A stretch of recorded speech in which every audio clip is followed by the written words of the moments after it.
faz em prol da obra do Senhor, nós temos a certeza que um dia nós vamos receber do próprio Deus o galardão.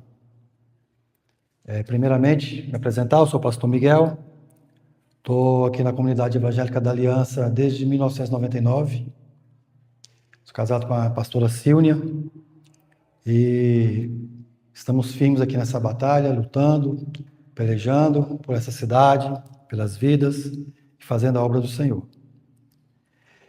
Parabenizar você, que é aluno, que se inscreveu para essa turma, no curso de liderança. A nossa igreja, ela preza por isso, né? Para você exercer uma função de líder, você tem que fazer o curso, né? Primeiramente. E o curso nada mais é do que um aprendizado, um ensino. Não estamos aqui para reprovar ninguém, estamos aqui para ajudar. Não temos a intenção de prejudicar nem reprovar ninguém. Muito pelo contrário. Nós queremos, como o próprio Jesus disse, que a seara é grande e poucos são os ceifeiros. Né? Então, quanto mais líderes uma igreja tem, mais forte essa igreja é. Não é verdade? Mais ela alcança. Então, nosso propósito aqui é esse. É ensinar a palavra de Deus, aprender também todos os dias. E como a pastora Márcia falou, o que vocês tiverem dúvida, pode nos procurar, entendeu? Eu ainda não decidi qual vai ser o método de avaliação, né? Estou pensando ainda, mas não é nada muito sério, muito rígido. Sério é, rígido não, né? Porque o interessante é que você aprenda. O curso, 1 ano, parece ser muito, mas não é. Vocês vão ver que tudo que a gente passa aqui chega a ser até um pouco superficial, não tem como a gente entrar profundamente nos assuntos. Então é bom que você pegue o conceito e estuda ele em casa. E se aprofunda em casa. Amém? A nossa matéria, ela vai ser PVI, significa princípios da vida da igreja. Toda igreja, toda instituição, ela tem que estar fundamentada em princípios, regras, preceitos, toda instituição, toda igreja. E, para nós aqui também...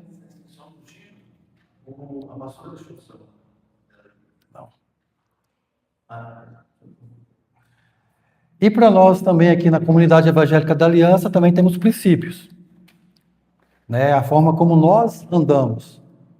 E nós andamos conforme nós cremos. E nós cremos na palavra de Deus. Então o que nós estabelecemos aqui para nós caminharmos são princípios que estão na palavra de Deus. Né? E nós andamos em cima desses princípios. É aquilo que nos norteia. É aquilo que nós caminhamos em cima. É um caminho. E são vários. O primeiro princípio que nós cremos e andamos é sobre a palavra de Deus. O que é a Bíblia? Você sabe o que é a Bíblia? A Bíblia significa livros. A Bíblia é formada por 73 livros. 46 no Antigo Testamento e 27 no Novo Testamento. Esses 73 livros formam a Bíblia. A Bíblia, nós cremos que é a palavra de Deus, deixada para o homem. É a revelação de Deus deixada para nós. A Bíblia é o nosso manual de fé. Nós cremos que a Bíblia é o nosso manual de fé. E todo obreiro, todos nós queremos ser líderes. Nós temos que manusear bem a palavra de Deus. Porque através da Bíblia, através da palavra de Deus, nós defendemos a nossa fé. Nós ensinamos. Então nós temos que ensinar a respeito de alguma coisa. E nós ensinamos sobre a Bíblia. Qual a importância de ler a palavra de Deus? De estudar a palavra de Deus? Primeiramente, nós temos que entender que a palavra de Deus, como está no livro de Salmos 19, 7, 9. A lei do Senhor é perfeita e restaura a alma. O testemunho do Senhor é fiel e dá sabedoria aos simples. Os preceitos do Senhor são retos e alegram o coração. O mandamento do Senhor é puro e ilumina os olhos. O temor do Senhor é límpido e permanece para sempre. Os juízos do Senhor são verdadeiros e todos igualmente justos. Então nós entendemos que a palavra de Deus, que a Bíblia é a palavra de Deus deixada para o homem. Isso aqui é um ponto. A Bíblia, ela é viva e eficaz. A palavra de Deus é viva e eficaz. Isso significa que todos os dias você pode ler o mesmo versículo, o mesmo texto, o mesmo capítulo. Todos os dias você vai entender algo novo naquele texto, naquele capítulo, naquele versículo. Deus vai falar com você de uma forma diferente. Ela é viva. Ela tem esse poder, porque é a palavra de Deus. É a palavra de Deus falando com você. E naquele dia específico, onde você talvez viveu um dia atribulado, um dia difícil, ela vai falar com você em cima daquela circunstância que você está vivendo. Chega no outro dia, você teve um dia diferente, talvez um novo problema, e você lê a mesma palavra, e ela tem uma abordagem diferente com você em cima daquele dia que você viveu. Então ela é viva. Ela não é como um filme que você vê, repetido, e vai ser sempre aquilo ali, ele não vai mudar. Não, a palavra de Deus não é um filme repetido. Ela é viva e ela é eficaz. A palavra de Deus fala, está lá no livro de Hebreus, porque a palavra de Deus é viva e eficaz e mais cortante do que qualquer espada de 2 gumes, e penetra até o ponto de dividir alma e espírito, juntas e medulas, e é apta para discernir os pensamentos e propósitos do coração. A palavra de Deus, também, a Bíblia, ela é útil para o ensino, para a repreensão, correção e educação. Ou seja, ela nos ensina, ela nos corrige, ela nos educa. A palavra de Deus faz tudo isso com a gente. A partir do momento que você lê a palavra de Deus, que você lê a Bíblia, você tem acesso ao conhecimento daquilo que Deus quer para a tua vida, daquilo que é propósito de Deus para a vida do homem. E ela vai contra a nossa vontade. Porque nós somos formados de opinião, nós somos formados de conceitos. E quando nós temos um encontro com a palavra de Deus, essa palavra, ela vai contra muitas vezes aquilo que nós conhecemos, aquilo que nós entendemos. Porque é a vontade de Deus. E nós não nascemos conhecendo a vontade de Deus. Nós nascemos, adquirimos muitos conhecimentos, mas o conhecimento de Deus, nós obtemos ele através da palavra de Deus. Então ela é apta para ensinar, repreender, corrigir e educar. Como a Bíblia chegou até nós? Como é que nós ganhamos a Bíblia? A Bíblia foi dada pela inspiração do Espírito Santo de Deus. O Espírito produziu a palavra. Quem escreveu foram homens, em torno de 40 autores. Mas ela foi dada pelo próprio Espírito Santo de Deus. Ela é a revelação de Deus para o homem. Ela é infalível.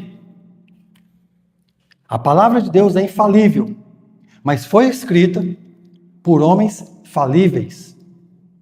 E uma das maiores evidências que a Bíblia é a palavra de Deus é que eu acredito que o homem jamais escreveria algo que fosse ferir ele mesmo, que fosse contra a natureza dele mesmo, que fosse proibir comportamentos dele mesmo, que fosse educar ele mesmo. Né? E aqui a gente entende isso. A Bíblia levou em torno de 1.600 anos essa revelação. E hoje nós temos acesso a ela. Escrita, né, no papel, temos nos aparelhos, tablets, celulares, notebooks, temos audiobook, e não interessa a forma que você leia, que você se conecte com ela. O importante é conhecer. O importante, né? Hoje, depois do advento do celular, da internet, nós temos acesso a muitos estudos da Bíblia, a várias traduções. Por exemplo, aqui eu tenho uma Bíblia instalada aqui no meu celular, que ela me dá simultaneamente umas 20 traduções da Bíblia. Tem aqui de 1969. E tem a mais nova de hoje, né? A mais atualizada. Então nós temos isso. Ah, é porque eu gosto só de ler no papel. Que bênção, ler só no papel. Ah, quem lê a Bíblia no celular não é crente. É crente sim. Ah, quem lê a Bíblia no tablet, cada um tem o seu jeito. O importante é que você leia. O importante é que você conheça. Ah, eu não tenho tempo, sou muito chegado a ler, eu gosto de ouvir. Põe o fone, põe o audiobook e vai ouvir. Tenha conhecimento da Bíblia. Manuseie bem a palavra. Procure saber distinguir o que Deus quer de você. O que Deus espera de você. Porque a Bíblia faz tudo isso. A palavra de Deus faz tudo isso com a gente. E outras coisas mais. A Bíblia está dividida em 2 testamentos. O Antigo e o Novo. O Antigo tem 46 livros, o Novo tem 27. E por que assim? Por que não veio logo tudo de uma vez? A revelação de Deus para os homens, ela é progressiva. Ela é progressiva. À medida que for, desde a criação, Deus foi se relacionando com o homem e foi se revelando ao homem, não por inteiro, mas por partes. E chegou até o Novo Testamento. E lá fechou. E lá fechou. O Novo Testamento, a Bíblia já está completa. E ela mesmo fala que ai daquele que retirar ou acrescentar. Então não tem mais nada nem para colocar e jamais tem alguma coisa para ser tirada.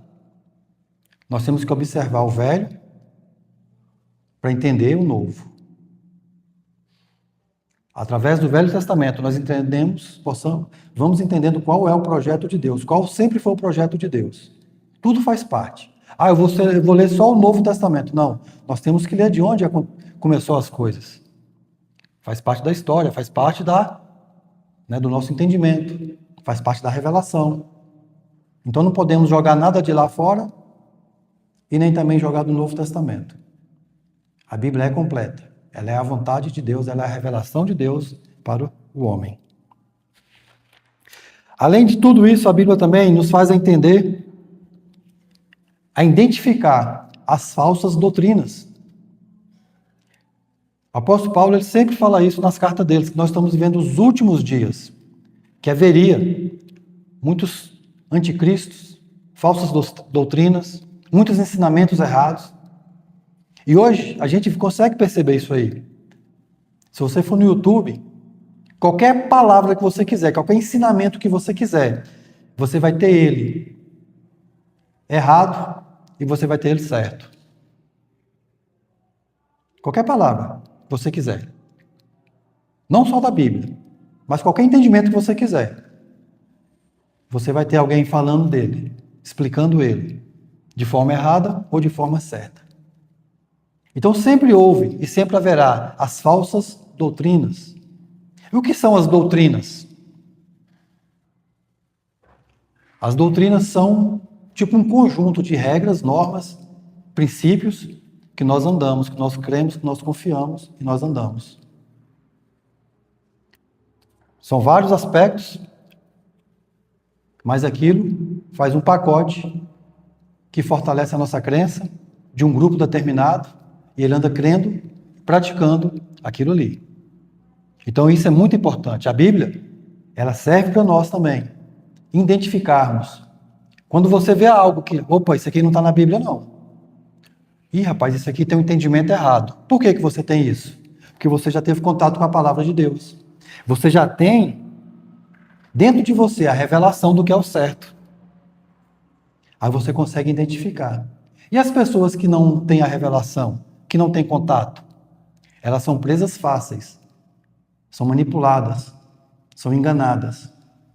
E como eu já falei, a Bíblia está ao nosso acesso. Nós temos livre acesso à palavra de Deus hoje, de todas as formas. Até na mídia. Vídeos, tem gente lendo a Bíblia para a gente. Tem todas as formas, em hebraico, do jeito que você quiser. Nós temos. Então nós temos que procurar. E é uma decisão pessoal. Andar nos princípios, praticar a palavra de Deus é decisão pessoal. Ninguém te obriga. Ninguém te obriga. É uma decisão pessoal. Então essa aqui foi a primeira lição que fala a respeito da importância de nós conhecermos e estudarmos a Bíblia. Se você tiver alguma dúvida, você anote ela e depois a gente tira as dúvidas. Bem? Lição número 2. Outro princípio. Arrependimento de obras mortas. Obras mortas envolvem o pecado. Aquilo que nós fazíamos antes de conhecermos a Jesus. Mas não é só os pecados. São também as maneiras que nós procuramos de alcançar o perdão pelos pecados. Que muitas vezes nós procuramos do jeito errado. Tem pessoas que se mutilam, achando que quanto mais forte ele se bate, mais ele se mutila, mais pecado vai ser perdoado. E não é assim que o pecado é perdoado. Então tudo isso aí faz parte das obras mortas. Crenças erradas. Crenças erradas. Eu creio que vai ser assim, e assim eu vou alcançar o perdão, assim eu vou alcançar o céu. Não é. Porque muitas vezes essas crenças, esses padrões que nós queremos seguir, eles fogem da fé cristã, da fé em Cristo. E o nosso verdadeiro perdão, ele está em Cristo Jesus. Somente Cristo tem poder para perdoar pecados. Porque ele pagou o preço para perdoar pecados. Lá na cruz do Calvário, Cristo foi moído. Ele foi morto para nos trazer vida, para nos perdoar e trazer perdão dos nossos pecados. Então, nós temos que entender e aprender que para alcançar o nosso perdão também, nós precisamos nos arrepender. Arrepender das obras mortas. Obras que não levavam a vida. Obras que não trazem vida. Obras que não trazem perdão. São chamadas de obras mortas. A primeira palavra no Evangelho é arrependei-vos. A segunda palavra é crede. Está lá no livro de Marcos 1,15. A primeira palavra é arrependei-vos e a segunda é crede. Então, sem arrependimento, nós também não vamos crer. Porque como é que eu vou crer se eu não me arrependo? Está ligado. Uma coisa está ligada à outra. O arrependimento quer dizer mudança de mente, mudança de coração e mudança de atitude. Arrependimento não é remorso. Não é remorso. Remorso é algo passageiro. Eu senti pena. Nossa. Não. O arrependimento, o verdadeiro arrependimento bíblico, ele produz uma mudança na mente. Ele produz a mudança na mente. É uma transformação na mente. Escola de líderes.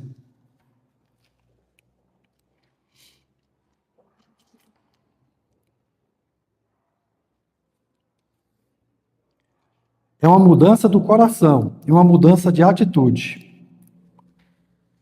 É uma mudança de direção. O arrependimento produz em nós uma mudança de direção. É um esclarecimento, uma revelação que nós recebemos no entendimento. Nós entendemos que estamos errados. Entendemos que estamos no caminho errado. Eu entendo. Verdadeiramente eu entendo. Não é que eu ouço. Não é que eu conheci. Não, eu entendi. E eu preciso mudar. Então isso é o verdadeiro arrependimento. Desde que o homem caiu, né? A queda produziu no homem uma mente de rebelião contra Deus e a sua lei. Uma mente que deseja seu próprio caminho. O arrependimento produzido pelo Espírito Santo é uma mudança de mente, é voltar-se para Deus. Nenhum homem pode ou quer arrepender-se por conta própria. Mas o verdadeiro arrependimento é produzido pela convicção do Espírito Santo de Deus, que concede e exige o arrependimento. Por conta própria, a gente não vai se arrepender. Mas quando temos contato com a palavra de Deus, o Espírito de Deus age no nosso ser. Ele age dentro de nós. A palavra de Deus fala que o Espírito nos convence do nosso pecado, do juízo. Ele nos convence. O Espírito de Deus, ele nos convence de que nós estamos errados, que o final do nosso caminho é morte. Ele nos convence, se você continuar por esse caminho, é morte. Mas se você se arrepender e aceitar o sacrifício de Jesus, você vai ser perdoado. E você vai mudar o seu destino. E você vai para a vida. Então, todo cristão, ele tem que passar por esse momento de arrependimento. Ele tem que passar por este caminho. Ele tem que passar pelo caminho da mudança de vida. Da mudança. Porque o verdadeiro arrependimento é mudança de vida. O verdadeiro líder, ele tem que passar, ou tem que ter passado, por esse processo de arrependimento. Por essa conversão na vida dele. Uma conversão de 180 graus. Ele estava indo para um lado, e ele entendeu que aquele lado que ele estava indo era morte. Ele se encontrou com Jesus, e ele pegou o contrário. Ele começou a andar com Jesus. E nós que somos líderes, vocês que estão trilhando, né, esse caminho para liderar, para estar à frente, a nossa responsabilidade é muito grande. Muito grande. Uma coisa, eu sempre pensei isso, eu sempre falei isso. Uma coisa é eu errar para mim. Eu errar para mim, como pessoa, é ruim. Tem consequência. Eu fazer você errar por minha causa, acho que com certeza a consequência é dobrada. Porque eu estou formando opinião. E um líder forma opinião. Amém? O verdadeiro arrependimento, ele produz fruto. Frutos de arrependimento. Sem a manifestação desses frutos, não há arrependimento bíblico genuíno. Um dos frutos, confissão de pecado. Eu sou constrangido, eu sou ensinado, sou constrangido pelo Espírito de Deus. Qual a primeira coisa que eu faço? Vou confessar os meus pecados. Deus me perdoa. Meu Deus do céu, eu não sabia que eu estava errado, me perdoa. Eu errei a vida toda fazendo isso aqui, me perdoa. Então é convicção, eu tenho certeza. A convicção é certeza. Eu tenho certeza que eu estava errado. Já é um fruto de arrependimento. Renúncia do pecado. Eu renuncio a esse pecado. Eu não aceito mais ele na minha vida. Eu renuncio ele. Eu renuncio a essa vontade de pecar. Outro fruto. E a abandonar o pecado. Deixar de praticar ele. Nós, como cristãos, nós pecamos. Nós pecamos, irmão. Só que o pecado em nossas vidas, ele não pode ser uma constante, uma prática. Porque aí se torna uma iniquidade. Uma prática. Eu ando na prática do pecado. Não, negativo. O cristão não anda na prática do pecado. O cristão peca, mas ele se arrepende, ele confessa. E ele muda.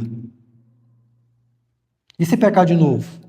Ele se arrepende, ele confessa e ele muda. E Deus perdoa.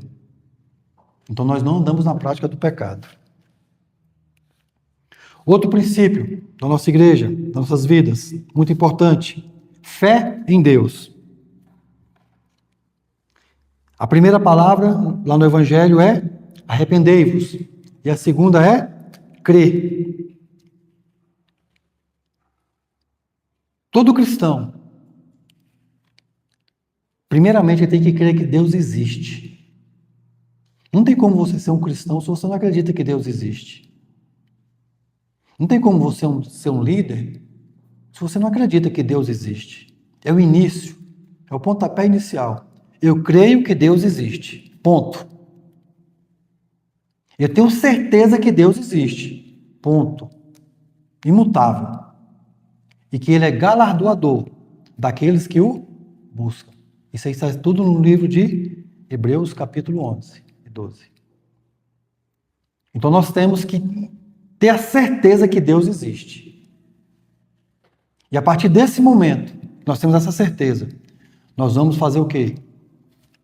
Interagir com esse Deus.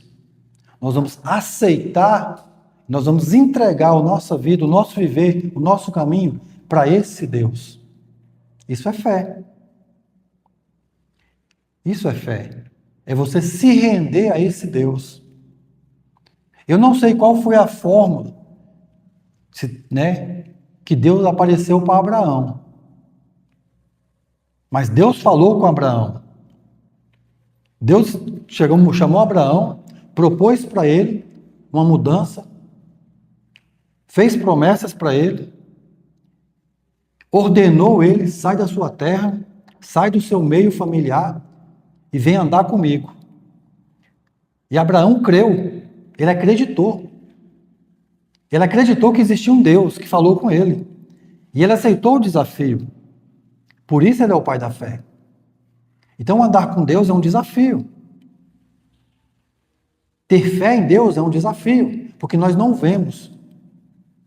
Você não vê. E ter fé não é andar pelo que vê, é pelo que você crê. Isso é um desafio muito grande. E o cristão, ele é chamado para andar por fé. A palavra de Deus fala que sem fé não tem como agradar a Deus. Então nós temos que acreditar que Deus existe. A fé faz parte, tem que fazer parte de nós. Todos os dias. Nós temos que acreditar que Deus existe. E que Ele tem o melhor para nós. Por mais difícil, por mais complicado que esteja a situação, Deus tem o melhor para mim. Mesmo que eu não entenda, eu tenho fé que Deus tem o melhor para mim. Porque se a gente começar a questionar, se a gente começar a duvidar, a gente se perde. Mas quando eu estabeleço isso aí como, na minha vida, como uma pedra fundamental, eu tenho fé em Deus, Deus existe, Deus me ama, acabou. Eu enfrento tudo, eu venço tudo. Amém? A fé é a certeza. O que é fé? É certeza, é convicção. A fé é certeza, não precisa prova, não precisa ver. Ela é certeza das coisas que esperamos. Se são coisas que esperamos, são coisas que ainda não aconteceram. São coisas que ainda não existem materialmente. Eu espero. Se eu estou esperando, está no futuro. Então a fé é certeza. É por isso que não podemos andar pelo que vemos. Uma pessoa que anda só pelo que vê, não é uma pessoa de fé. Nós andamos pelo que nós cremos. E eu creio que amanhã será melhor que hoje. Nós andamos por isso. Eu creio que amanhã será melhor do que hoje. Eu creio que a minha bênção, a minha vitória está reservada todos os dias para amanhã também. Todos nós temos uma medida de fé. Todos nós temos uma medida de fé. Quando você entregou sua vida para Jesus, Deus depositou em você. O que te fez entregar a tua vida para Jesus já foi uma medida de fé. Então todos nós temos fé. Se você não tivesse fé, você não teria entregado sua vida para Jesus. Se você não tivesse fé, hoje você não estaria sentado aqui querendo ser um líder, se esforçando para ser um líder. E a nossa fé, ela pode ser aumentada. Nós temos uma medida e essa medida pode ser acrescentada. Como é que essa medida é acrescentada? Como é que nós adquirimos fé? Não é vendo milagres. Muitas vezes a gente acha que a nossa fé só aumenta se a gente vê milagre. Não é. É através da palavra de Deus. Quanto mais você lê a Bíblia, quanto mais você se relacionar com Deus através da palavra dele, você vai ter fé. Quanto mais você lê, mais você vai acreditar. Quanto mais você lê, mais Deus fala com você dentro de você. Então nós acrescentamos a nossa fé através da palavra de Deus. O apóstolo Paulo fala isso no livro de Romanos. Que a fé vem pelo ouvir e o ouvir da palavra de Deus. Amém?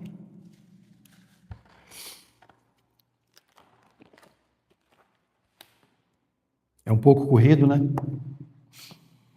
Outra lição, outro princípio. Batismo nas águas. Todos aqui são batizados? Todos passaram pelo curso de batismo?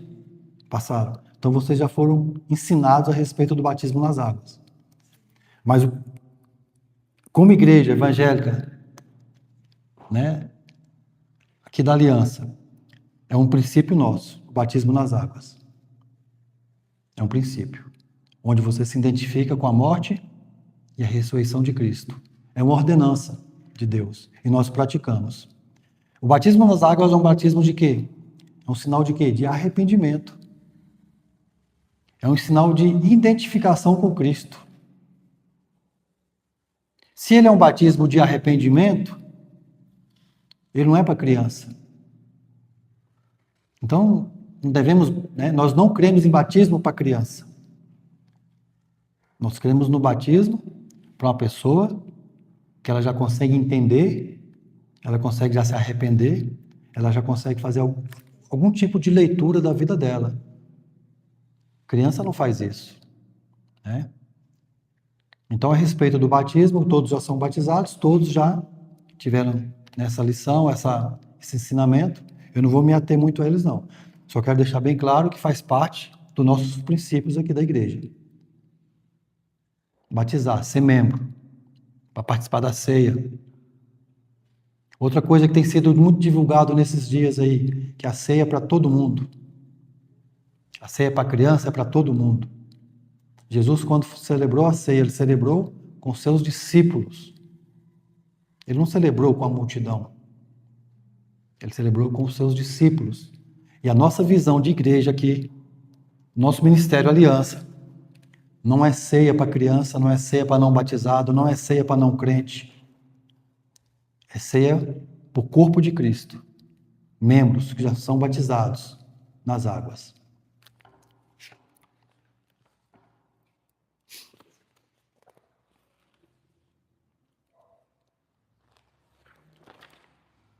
Lição número 6, que é outro princípio. Relacionamento na nova aliança. Nós estamos vivendo a nova aliança. Muitas outras alianças já foram feitas e são mencionadas na Bíblia. Aliança adâmica, a noálica, aliança abrâmica, aliança mosaica, aliança davídica e a nova aliança em Cristo Jesus. A nova aliança em Cristo Jesus é a perfeita aliança. Ela é perfeita. Não vai existir outra aliança mais. E nós andamos na nova aliança em Cristo Jesus. Através de Cristo Jesus, nós temos uma aliança com Deus, nosso Pai Criador. A nova aliança é Jesus. É isso que nós cremos. Nós estamos vendo o tempo da graça. Em Cristo Jesus, nós andamos e vivemos pela graça em Cristo Jesus.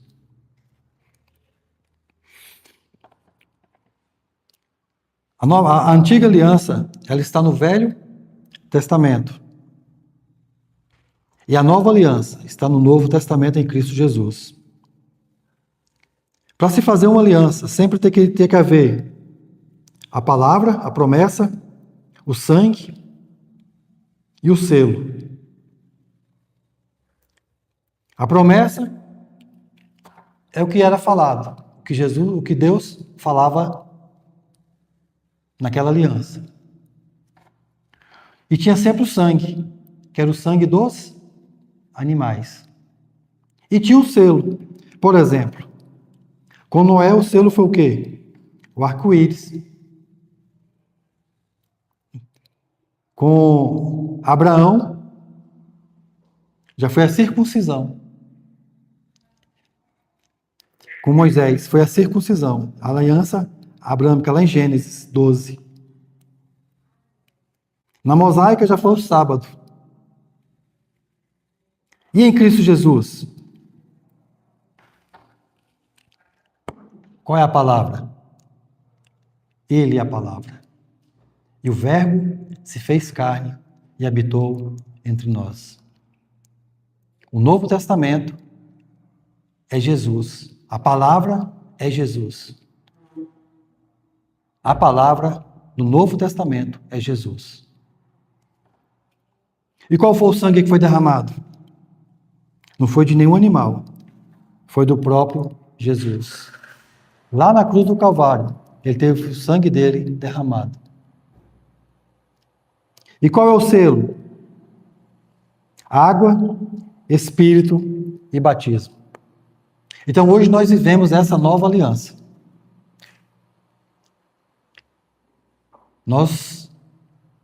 O próprio Jesus fala que ele não veio para anular, ele veio para cumprir a antiga aliança. Então hoje nós vivemos na graça, em Cristo Jesus.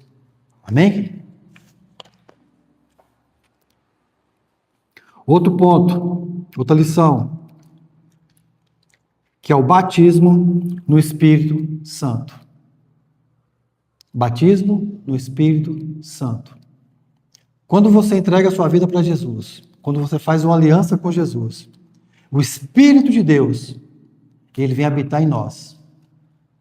Quando nós fizemos nossa aliança com Jesus, o Espírito de Deus veio habitar em nós. Ele está em nós. Ele não vai vir. Ele já está. E o batismo é uma evidência de que ele está em nós. A palavra de Deus fala que o batismo é uma promessa. Lá em Ezequiel, houve a promessa. E no dia de Pentecostes, essa promessa se cumpriu. E fala que todos aqueles que estavam reunidos, aqueles discípulos, eles foram batizados. Eles receberam.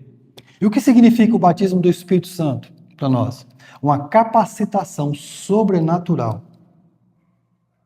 Através do Espírito Santo, nós conseguimos viver em Cristo Jesus a nova aliança. Viver esse tempo da graça. Ele está em nós. O Espírito Santo já está em nós. E o que evidencia ele está em nós é o falar em novas línguas, línguas estranhas. É uma evidência de que nós somos batizados no Espírito Santo. Quando nós oramos, falamos em línguas estranhas. E que línguas são essas? Estranhas, nós não conhecemos. Então, você tem o Espírito Santo dentro de você. E o batismo do Espírito Santo? É só você se entregar, que você já está batizado. É uma capacitação de Deus na sua vida. É um poder de Deus que desce sobre a sua vida. E ele está disponível para você. Está disponível para você. E a evidência disso é falar em novas línguas. Essa matéria do Espírito Santo, vocês vão ver ela também mais para frente. Eu não vou me ater muito a ela. São vários conceitos que tem aqui, mas vocês vão ver ela. Mas faz parte da nossa crença. Faz parte dos nossos princípios. O Espírito Santo. Nós cremos no agir do Espírito Santo. Nós cremos nos dons espirituais. Nós cremos no poder do Espírito Santo. Porque há outras igrejas, denominações que não acreditam. Que não é o nosso caso. Nós cremos. Nós temos certeza de que o Espírito Santo está em nós. Nós temos certeza que nós nos movemos nos dons espirituais que o Espírito Santo nos dá. Nós temos certeza disso. Amém? Outra parte muito importante, que está no livro de Atos 2,42. E perseveravam na comunhão. O que é comunhão? Uma palavra grega muito usada é koinonia. Em português traduzida significa comunhão. Isto é, o ato de usar uma coisa em comum, no sentido da palavra, companheirismo, compartilhamento, congregação de pessoas com interesse, de comum interesse, estar juntos, participar juntos, caminhar juntos. Isso é comunhão. E isso é muito importante. Nós cremos no poder da comunhão, no poder de estar juntos. Nós cremos nesse poder de caminhar juntos, na mesma direção, um ajudando o outro. Sabe, é um desafio muito grande isso aí, ter comunhão. Porque muitas vezes nós só queremos ter comunhão com quem tem algo para nos oferecer, para nos dar. Não é verdade? Eu só vou ter comunhão com aquele irmão porque ele tem isso para me dar. É uma comunhão interesseira, né? Muitas vezes. Mas nós temos que nos esforçar para ter comunhão. Porque todo mundo aqui é diferente. Todo mundo aqui tem uma particularidade. Ninguém é igual, irmão. Ninguém é igual. Ninguém é igual. E muitas vezes nós queremos que as pessoas sejam iguais a nós. Já imaginou um monte de pastor Miguel tudo junto? Um monte de pessoas andando com você, tudo igual a você? Você ia discutir com quem? Você ia brigar com quem? Brincadeira, né? Então todo mundo é diferente. Mas todo mundo é importante. Todo mundo se ajuda. E nós temos que ter isso na igreja, essa força de estar junto, falando a mesma língua. Um líder fala a mesma língua do seu pastor, do presbitério, da liderança. Um líder tem comunhão com a liderança dele, com os pastores dele e com as pessoas com quem ele lidera. Muitas vezes hoje a gente vê as pessoas que não quer mais caminhar junto, quer andar sozinho, são chamados desengrejados, né? São pessoas frustradas muitas vezes, pessoas que não se arrependem, pessoas que não perdoam, pessoas que não são perdoadas, quer viver no mundo deles. Mas Deus nos chamou para andarmos juntos, juntos como igreja, como corpo. É uma identidade que nós criamos, né? Você anda aqui nessa igreja, na nossa igreja, né? Na aliança, você tem uma identidade. Não quer dizer que você é melhor ou pior que o irmão da Batista. Não quer dizer isso. Ou que você é pior ou melhor que o irmão da Boa Semente. Não é. Somos todos filhos de Deus. Mas você tem uma identidade. Você tem características que é do seu pastor. Né? Nós vamos andando sobre o pastoreio do pastor Omar, a pastora Cícera, nós vamos adquirindo as características deles. E nós vamos reproduzindo também essas características deles. E as pessoas que vão andando comigo também vão aprendendo. Então nós temos que ter comunhão. Comunhão com Deus, primeiramente. Sabe, nós temos que ter comunhão com Deus, primeiramente. Comunhão com o Espírito Santo, todos os dias. Comunhão com a palavra. Comunhão com Jesus. A nossa primeira comunhão, ela é vertical, ela é com Deus. Um crente, um cristão, ele tem que ter comunhão com Deus. Ele tem que andar em aliança com Deus, com a palavra de Deus. O cristão, ele tem que se relacionar com Deus. E depois com o seu irmão, que é na horizontal. Com a família, com os irmãos, com os pastores, com a liderança. Então tudo isso aí faz parte.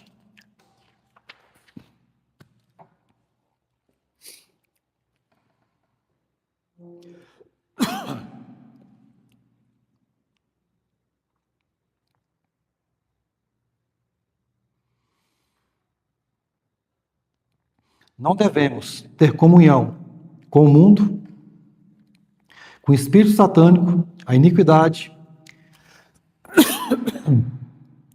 religiões falsas e doutrinas falsas. Tem como você segurar um pouquinho?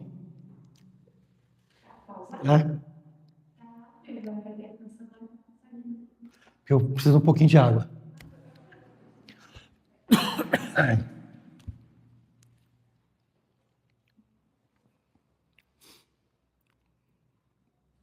Alguma dúvida?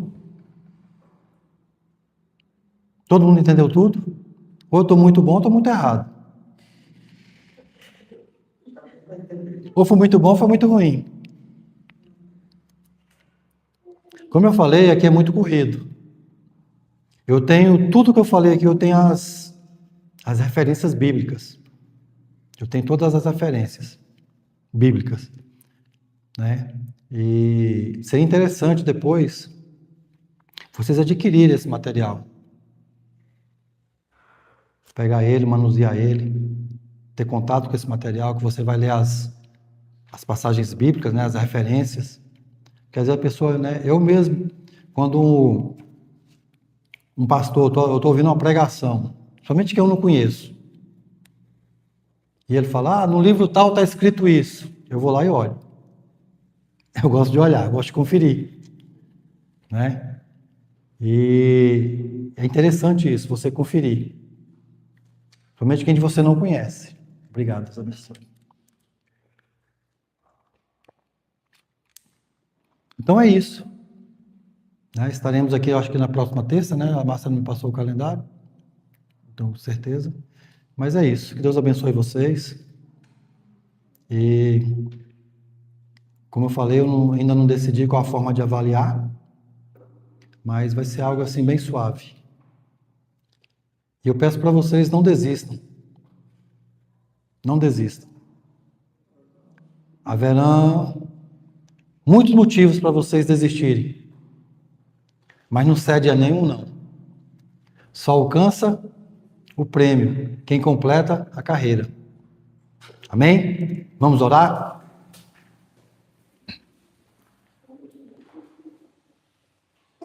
Pai, nesta noite, nós te agradecemos por tudo aquilo que o Senhor fez neste lugar, por tudo aquilo que nos ensinou, tudo aquilo que o Senhor falou conosco. Eu oro, Deus, pela vida de cada aluno dessa turma. Eu coloco diante de Ti a vida de cada um. Pai, em nome de Jesus, eu declaro que nenhum vai desistir, nenhum vai ficar pelo caminho. Todos concluirão este curso e serão líderes abençoados e abençoadores. Em nome de Jesus. Guarda nossas vidas, nos leva de volta para os nossos lares e que Deus abençoe a todos. Amém.